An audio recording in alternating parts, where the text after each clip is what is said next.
Syria की राजधानी दमिश्क पर विद्रोहियों ने किया कब्जा। राष्ट्रपति अल असद देश छोड़कर भागे। जी हाँ दोस्तों, क्या है माजरा, आपको विस्तार से बताते हैं। सीरिया में सरकार और विद्रोहियों के बीच लड़ाई तेज हो गई है।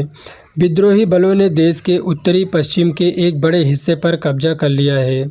विद्रोही राजधानी दमिश्क के करीब पहुंच गए हैं। हालांकि सरकार ने इस बात से साफ इनकार किया है कि शहर के ऊपर से उनका नियंत्रण कमज़ोर हुआ है।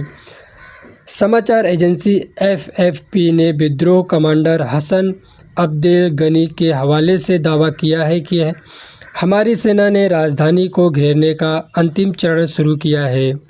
इधर रिपोर्ट में यह भी दावा किया गया है कि बशर अल असद ने देश छोड़ दिया है। हालांकि सरकार की तरफ से रिपोर्ट को गलत बताया गया है। सीरिया में पिछले कई सालों से गृहयुद्ध के हालात बने हुए हैं। इससे देश की हालत लगातार ख़राब होती जा रही है। इस युद्ध की शुरुआत 2011 में हुई थी। उस दौरान हुई हिंसा में लाखों लोग मारे गए थे और लाखों लोग बेघर भी हो गए थे।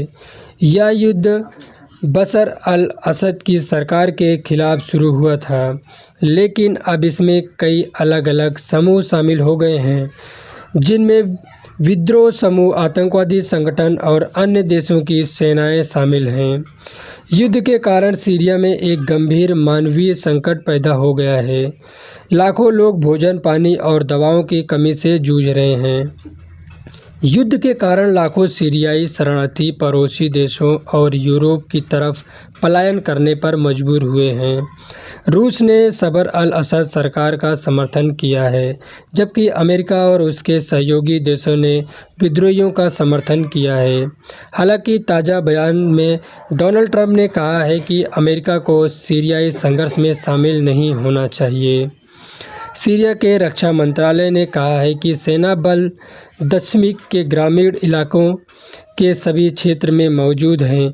इसमें कहा गया है कि इस खबर में कोई सच्चाई नहीं है। हमारे सशस्त्र बल दमिश्क के पास के स्थानों से पीछे हट गए हैं। सीरिया के रक्षा मंत्रालय ने उन रिपोर्टों का खंडन किया है। असद ने दमिश्क छोड़ दिया है। उन्होंने कहा है कि वह राजधानी से अपने काम और राष्ट्रीय और संवैधानिक कर्तव्यों का पालन कर रहे हैं।